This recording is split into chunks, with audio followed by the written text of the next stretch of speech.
2025 में ईरान के साथ कुछ गेम होगा, यानी कि ईरान को डर है कि इनके ऊपर हमला हो सकता है। मोसाद के ऑपरेशन के बारे में बातचीत करते हैं। इजरायली मोसाद लेके भाग गए थे। ईरान का मकसद है एक न्यूक्लियर वेपन बनाना। 2015 में न्यूक्लियर डील साइन करी है। भाई साहब जरा इससे आप पीछे हट जाओ, क्योंकि ईरान आपको बेवकूफ बना रहा है। जिसको बहुत दिल पसीज गया, जिसका गाजा को देख के उसने बोला कि अच्छा छोटा बम मार दो, छोटे बम मारो गाजा पे, इतने बड़े वाले बम मत मारो। गेम जो है दोस्तों एंड में ईरान का है। Military is the only solution to Iran. Asim Munir काम करेगा, अमेरिका का गंदा काम करेगा ईरान के अंदर।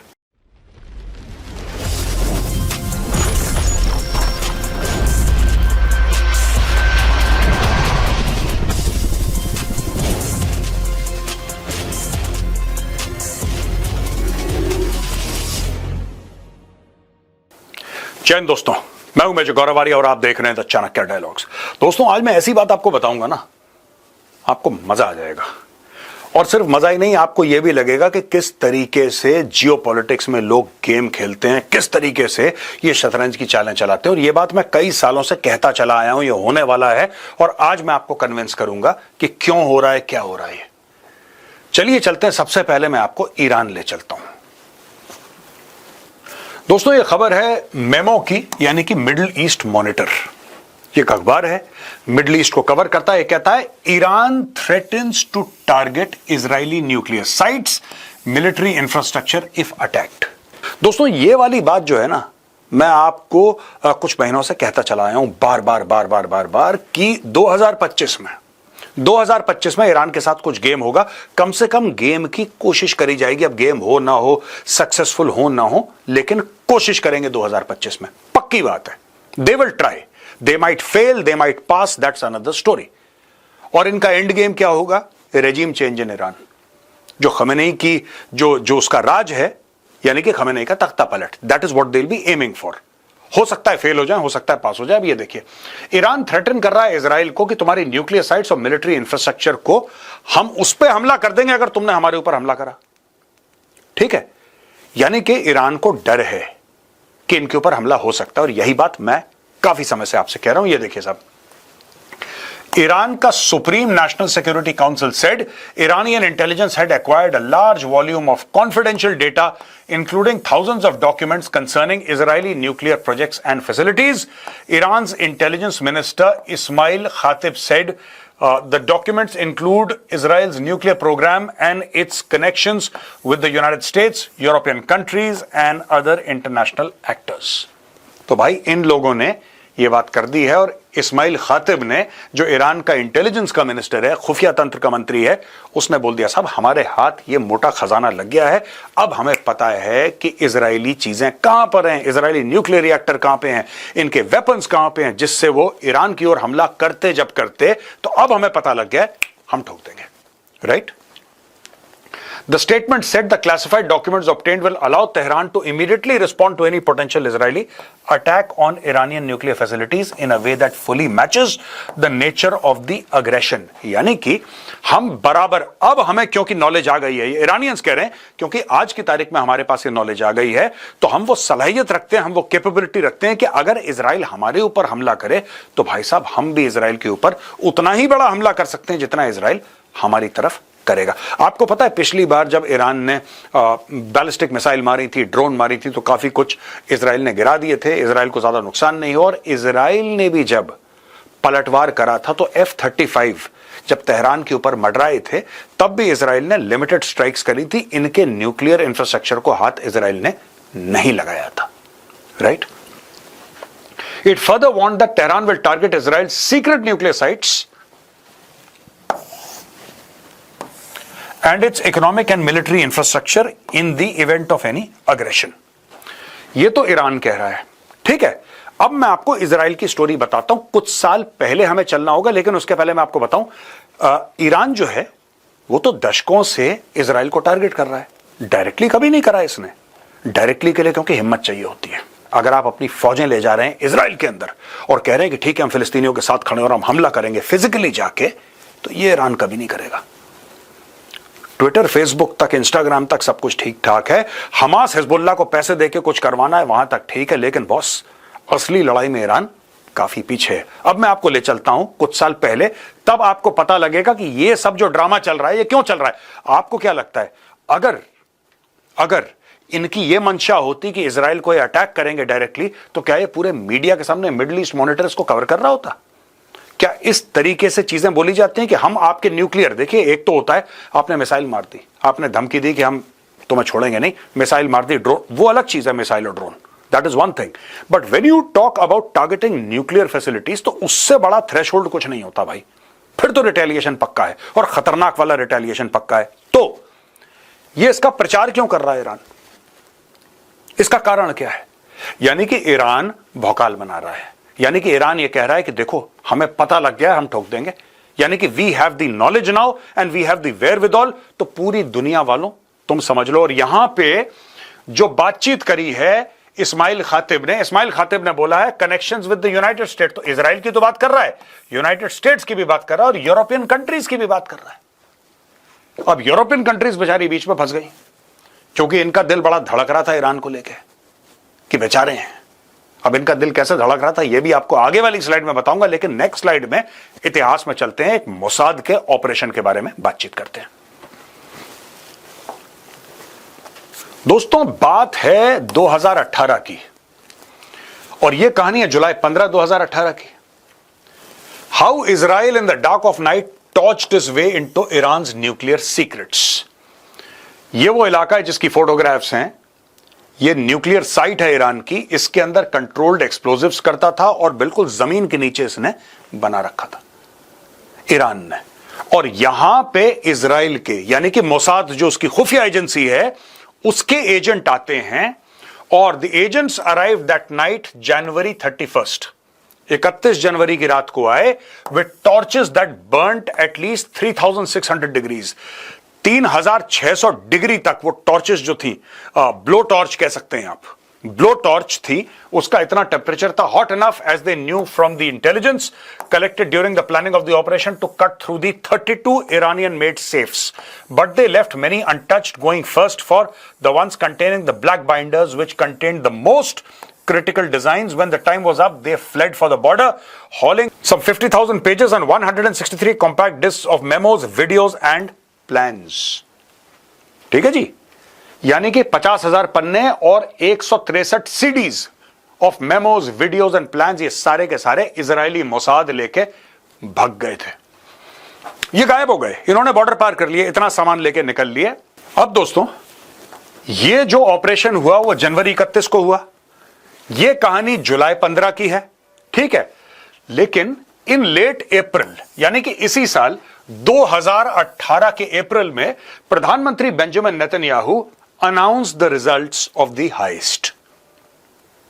उन्होंने अनाउंस कर दिया, उन्होंने समय लिया 2-3 महीने, ऐसी बात नहीं कि इमीडिएटली अगले दिन ही प्रेस कॉन्फ्रेंस कर दी। ही सेड कोई आराम से बात करेंगे, और प्रेसिडेंट ट्रंप को प्राइवेट ब्रीफिंग दी, और प्राइवेट ब्रीफिंग में उन्होंने यह बोला है कि साहब जो 2015 की न्यूक्लियर डील है आपकी, जो आप लोगों ने यह सोचा था कि ये तो ईरानी बड़े शरीफ हैं और बहुत अच्छे लोग हैं और हम इनके साथ डील करते हैं और हम ये करेंगे वो करेंगे, देखिए इन दी एंड ईरान का मकसद है एक न्यूक्लियर वेपन बनाना, साफ सीधी बात है। That is what Iran desires, to create a nuclear weapon, बस उसका ये एम है। कोई डील वील नहीं, ईरान जो है कोई भी डील आपसे ले लेगा, कोई भी डील आपसे ले लेगा, लेकिन वो डील का फायदा लेके अपनी end of the deal Iran कभी पूरी नहीं करेगा। ईरान की मंशा है न्यूक्लियर वेपन हासिल करने की। तो ये जो आपने 2015 में न्यूक्लियर डील साइन करी है, भाई साहब जरा इससे आप पीछे हट जाओ, क्योंकि ईरान आपको बेवकूफ बना रही है। प्रूफ, अच्छा कुछ दिन के बाद ट्रंप ने बोला कि ठीक है, और इससे क्या हुआ कि क्योंकि उस डील में काफी लोग और शामिल थे, जो यूरोप के भी देश थे, कुछ strained relations between United states and European allies. अब यहां पे जो यूरोपियन एलाइज थे जो कि इस डील का हिस्सा थे, जिन्होंने बोला था कि हां ठीक है, हमें भी लगता है बिल्कुल ठीक है, हम भी इसकी गारंटी लेते हैं, ये सब कुछ बकवास जो हुई थी ना, ट्रंप ने अपना हाथ पीछे खींच लिया और 2015 की डील जो है ये हो गई फ्लैट। ये ऑपरेशन है 2018 का, ये देखिए साहब 2018 का ऑपरेशन है ना, तो ये 2015 की डील अबैंडन हो गई डोनाल्ड ट्रंप के पहले टेन्योर में। ठीक है जी, ये आपने देख लिया ईरान ने किस तरीके से इजराइल की सीक्रेट चुराई, और उसके पहले इजराइल ऑलरेडी ईरान की सीक्रेट्स चुरा चुका था। यह क्लियर हो गया आपको। चलिए, जो यूरोपियन कंट्रीज चिढ़ते थे इजराइल से, वो आज भी चिढ़ते हैं। अब सबके सामने तो आप इनको उल्टा सीधा बोल नहीं सकते इजराइल को, क्योंकि यूरोप का जूस को लेकर एक बहुत गंदा, एक बड़ा घिनौना पास्ट रहा है। Europe has had a very dirty past as far as the Jews are concerned. Europe was the place where the Jews were persecuted the most perhaps in the world. So on the face of it, they can't say anything to Israel. बड़े अंदर ही कुड़ करते रहते हैं यहां पे। UK and 4 other allies sanction Israeli ministers Ben-Gvir and Smotrich. UK, Australia, Canada, New Zealand. अब इसमें से साहब यूरोप का तो सिर्फ यूके है, लेकिन ये जितने भी हैं ये गोरे देश हैं, सब एक ही थाली के चट्टे बट्टे हैं, इनकी ज्योग्राफी कुछ भी हो। अब देखिए, ऑस्ट्रेलिया, न्यूजीलैंड एक तरफ है, कनाडा यूएस के ऊपर है, यूके इज इन यूरोप, लेकिन इनका माइंडसेट वही है और यही लोग हैं। एंड नॉर्वे भी it's part of Europe, has sanction 2 Israeli government ministers. इन दोनों को देखिए सैंक्शन कर दिया है, citing reason for inciting violence against Palestinians in the West Bank. चलो, इन्होंने ये कर दिया। यहां पे फाइनेंशियल एक्सप्रेस ये कहता है कि रूबियो ने कंडेम करा, फाइनेंशियल एक्सप्रेस की रिपोर्ट है, US shoulder to shoulder with Israel, और ये रहेगा। यानी कि अब देखिए, न्यूक्लियर सीक्रेट्स एक दूसरे से चोरी कर रहे हैं, यहां पे इनके ऊपर यूरोपियंस, ऑस्ट्रेलिया, कनाडा वगैरह वगैरह मिलकर इनके ऊपर सैंक्शंस लगा रहे हैं, इनके ऊपर प्रेशर डालने के लिए।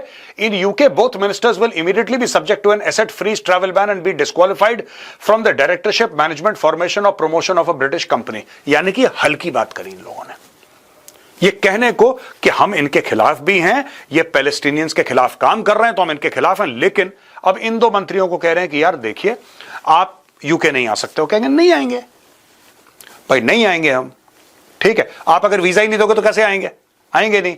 बोला कि एसेट फ्रीज, अगर आपका कोई प्रॉपर्टी होगी तो हम उसको फ्रीज कर देंगे, वो कहे ही नहीं हमारी। तीसरी चीज, डायरेक्टरशिप, मैनेजमेंट, आप कोई ब्रिटिश कंपनी नहीं खोल सकते हो। क्यों खोलेगा ब्रिटेन में कंपनी यार, इजराइल में क्या बुरा है, वो इजराइल में खोलेगा कंपनी, यूएस में खोलेगा, यूके में नहीं खोलेगा। तो ये भी जो इनके ऊपर बैन लगाया बड़ा हल्का फुल्का है। Last month UK announce sanctions against certain Israeli settlers in the West bank. ये सब मोटा मोटा काम चल रहा है, ठीक है ना। अब ये जो बेन-ग्वीर है और स्मोट्रिक है, इन्होंने regularly call for permanent conquest of Gaza and the reestablishment of the Jewish settlements there which Israel abandoned in 2005। 2005 में पूरे गाजा में इजरायली सेटलमेंट्स थी, राइट। 2005 में एक डील हुई, इजराइल वहां से पीछे हट गया। वहां पे एक पार्टी थी जो कि चुनाव जीत गई, उस पार्टी का नाम था हमास, जो कि टेररिस्ट पार्टी है। गाजा के लोगों ने एक टेररिस्ट पार्टी को अपना बॉस बना लिया, अपना लीडर मान लिया, और उसके बाद दोबारा, जबकि पूरे गाजा को छोड़कर आ गए थे कि तुम अपने देश में रहो, हम अपने देश में रहते हैं। इजरायलीज ने बोला कि तुम अपने देश में रहो, हम अपने देश में रहते हैं। खुजली हुई हमास को बार बार अटैक करा, इस बार उन्होंने पूरा पार्किंग लॉट बना दिया गाजा को। ये इतिहास है, ठीक है। अब दोस्तों मैंने आपको समझा दिया 3 अलग अलग चीजें। अब यहां पे आइए। अब दोस्तों अगर आप इसको देखेंगे, US aid to Israel, Marco Rubio क्या कहता है कि हम कभी इजराइल का साथ नहीं छोड़ेंगे। यही चीज कही थी डोनाल्ड ट्रंप ने, और यही चीज कही थी आज से करीब 10-15 प्रेसिडेंट, जब से सेकेंड वर्ल्ड वॉर हुआ है भाई साहब, तब से हर एक यूएस प्रेसिडेंट एक ही गाना गा रहा है, the track has been the same, we are with Israel. कोई 19-20 का फर्क है। कोई कंडेम भी कर देगा, जैसे इसके पहले वाला था जो बाइडेन ने हल्का सा कंडेम भी कर दिया था, राइट, कि नहीं आप बहुत ज्यादा फोर्स का इस्तेमाल कर रहे हैं, आप छोटे बम मारो गाजा पे, इतने बड़े वाले बम मत मारो। तो 1000 पाउंडर जो बम है उसके लिए ओके है, 2000 पाउंड वाले हम रोक लेते हैं, हम आपको नहीं देंगे, आप ज्यादा मार रहे हो बम। ऐसा किसी ने नहीं बोला कि नहीं हम आपको हथियार ही नहीं देंगे। Nobody said this. जिसको बहुत दिल पसीज गया, जिसका गाजा को देख के उसने बोला कि अच्छा छोटा बम मार दो, दैट्स अबाउट इट, राइट। यहां पे देखिए साहब कि total aid from fiscal year 1946 to 2004, मैं आपको बैकग्राउंड दे रहा हूं, पूरा बैकग्राउंड मैं आपको दे रहा हूं कि आपको एकदम क्लियर हो जाए विथ नंबर्स एंड डेटा कि ये चक्कर क्या है पूरा, ठीक है। ये देखिए साहब 1946 से लेकर 2024 तक, और इसका कांस्टेंट पाया है 2022 के डॉलर्स का, जो डॉलर की वैल्यू थी 2022 की, उसका कांस्टेंट है। तो इकोनॉमिक एंड मिलिट्री देखिए साहब, इजराइल को इकोनॉमिक एड जो मिली वो इतनी मिली, और जो मिलिट्री एड है वो इतनी मिली। तो 300 अरब में से आप ले लो करीब $50-55 बिलियन इकोनॉमिक एड, लेकिन जो एक्चुअल एड मिली है टोटल मिला के आप ये लगा लो कि 100 अरब, ठीक है, यहां पे 100 अरब पहुंचता है, 150, 200, 250, 300 अरब। आज तक 2024 तक यानी एज ऑफ लास्ट ईयर 300 अरब डॉलर की एड इजराइल को मिल चुकी है। Israel is the largest cumulative recipient of US aid. यह है, यह सच्चाई है, दीज आर द फिगर्स। फिर इजिप्ट आता है, Afghanistan, South Vietnam, Ukraine, Iraq, South Korea. तो इन सब देशों को यूएस फंड करता है, इजराइल को सबसे ज्यादा करता है। Israel has been top recipient of US arm sales. अब यहां पे देखिए साहब, ये बड़ा इंटरेस्टिंग एक फिगर है और मैं वहां से जाके इसको सपोर्ट करूंगा उस ग्राफ से, ठीक है ना। आप ये देखिए, Israel has been a top recipient of US arm sale. सबसे ज्यादा कुछ जो चंद देश हैं जिनको सबसे ज्यादा अमेरिकन वेपन्स मिले हैं, अमेरिकन हथियार मिले हैं, उनमें से एक इजराइल है, लेकिन टॉप पे है सऊदी अरेबिया। टॉप पे Saudi Arabia, $164 billion, $164 billion. Israel 53 billion, Japan 53 billion. Japan और इजराइल को बराबर मिला है भाई, जापान और इजराइल को बराबर मिला है, और यह है fiscal year 1950 to 2022, not adjusted for inflation. Taiwan 50, Australia 46 billion, South Korea, you see, Egypt, Qatar, United Kingdom, United Arab Emirates. ये पूरा मैटर है, ये देख लीजिए। अब Israel is not the largest importer of US arms, but 78% of its imports have come from the United States. अब ये क्या चक्कर है? आप ये कह रहे हो कि लार्जेस्ट इंपोर्टर भी नहीं है, but 78% of its imports have come from the United states, यानी कि 78% ऑफ इट्स वेपन्स इंपोर्ट्स तो यूएस से आए हैं। एक अकेले देश से 78% आए हैं, ठीक है। बेसिकली क्या है कि अगर आप देखें 78% from the US, from other countries, from the United states. तो यूनाइटेड स्टेट्स का आप 2005 तक देखें यूएस ही यूएस था, यूएस ही यूएस था। 2015 में थोड़े और स्टेट का ज्यादा हुआ, फिर यूएस आ गया, राइट। यानी कि इसमें मिलिट्री एड एक बहुत बड़ा फैक्टर है। जो टोटल खर्चा है, टोटल खर्चे में से मिलिट्री एड जो है, यानी कि आपने दोस्ताना संबंधों की वजह से आपने फ्री में दे दिया, बेचा नहीं, आपने फ्री में दे दिया, ठीक है। तो ये मिलिट्री एड का एक ग्राफ है दोस्तों। अच्छा, ये सब चीजें जा का रही हैं, बहुत जरूरी है दोस्तों कि ये चीजें जा का रही हैं। यहां पे हम मिलिट्री एड की बात कर रहे हैं, यहां पे हम बात कर रहे हैं कि 2 मंत्रियों के ऊपर, इजरायली मंत्रियों के ऊपर इन्होंने सैंक्शंस लगा दिया, इनके ऊपर बोला कि नहीं आ सकते यहां पे अंदर, हम इनको वेलकम नहीं करते अपने देशों में, और ये सारा ड्रामा हो रहा है, और वहां पे न्यूक्लियर सीक्रेट चोरी कर रहे हैं। गेम जो है दोस्तों एंड में ईरान का है। ईरान में तख्ता पलट गेम है, जिसकी वजह से हो रहा है। ईरान को यह बात पता है कि ये लोग ट्राई कर रहे हैं तख्ता पलट की, और आज से नहीं कर रही है भाई साहब, ये 80s से कर रहे हैं, 80s से कर रहे हैं। और America has always been in 2 minds. Israel, और जब से खासतौर से नेतन्याहू आया उसके पहले भी सारे के सारे लीडर इजराइल के कह रहे थे कि ठोको इसको, खत्म करो, यहां से ये टंटा खत्म करो, क्योंकि एक दिन ईरान जो है पूरी दुनिया के सामने डिक्लेयर कर देगा कि boss, we have got nuclear missiles, we have nuclear missiles, हमारे पास बैलिस्टिक मिसाइल है विद अ न्यूक्लियर वॉरहेड। उसके बाद आप उसको नहीं रोक सकते। और आज की तारीख में दोस्तों जो ईरान है, it's in a very highly, जिसको कहते हैं एडवांस स्टेज ऑफ एनरिचमेंट। कुछ समय की बात है, उसके बाद Iran will be a de facto nuclear weapon state. उसके बाद आप कुछ करो, आपकी मर्जी, वो आप फिर कुछ नहीं कर सकते, वो अपनी गुंडागर्दी करेगा, दोबारा 10 किस्म के हमास को जन्म देगा, आप कुछ नहीं कर पाएंगे उसका, ठीक है। Pakistan does exactly the same thing, Pakistan does exactly the same thing. Then somebody will call their nuclear bluff and ठोको them like we did in Operation Sindoor. ठीक है दोस्तों, ये रिपोर्ट है द इकोनॉमिक टाइम्स की। बड़ी इंटरेस्टिंग चीज है, मैं आपको बता रहा हूं कि कैसे होगा ये गेम, एंड विद प्रूफ मैं आपको सबूत देके बाद बताऊंगा। देखिए, इकोनॉमिक टाइम्स की रिपोर्ट है, Pakistan parliament approves bill to extend army chief service tenure. ये नवंबर 4, 2024 की रिपोर्ट है, ठीक है। अब इसका क्या मतलब है भाई? नवंबर 2024 का ईरान में ईरानियों ने न्यूक्लियर सीक्रेट चोरी कर ली इजरायलियों की, और 1 साल पहले उन्होंने चोरी कर ली थी, 2-3 साल पहले।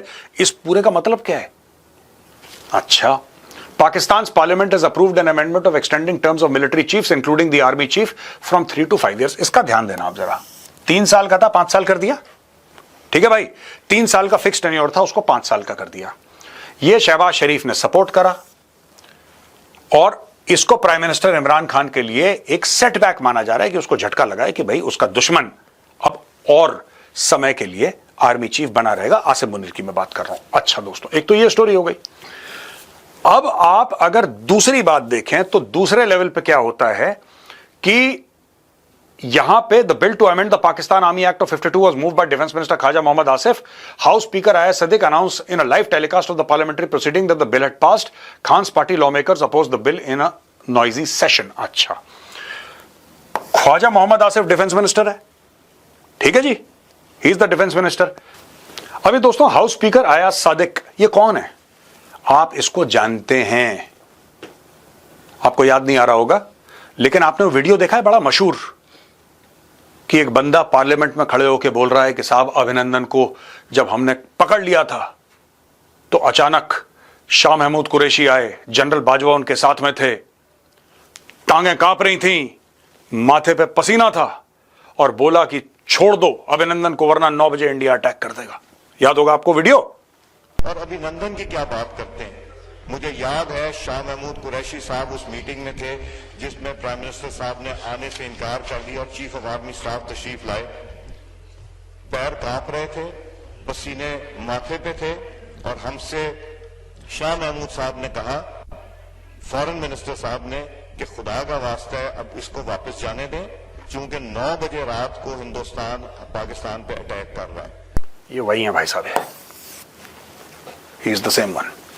ठीक है, एनीवे, ये तो थोड़ा मैंने इनटू हिस्ट्री में चला गया और मैंने आपको बैकग्राउंड बता दिया कि कौन कौन से खिलाड़ी हैं जो खेल रहे हैं. ये तो ये देखिए, ये 4 नवंबर की स्टोरी है. अच्छा, अगर हम इधर चले जाते हैं थोड़ा सा 5 साल पीछे, Pakistan passes bill legalising extension for military chiefs.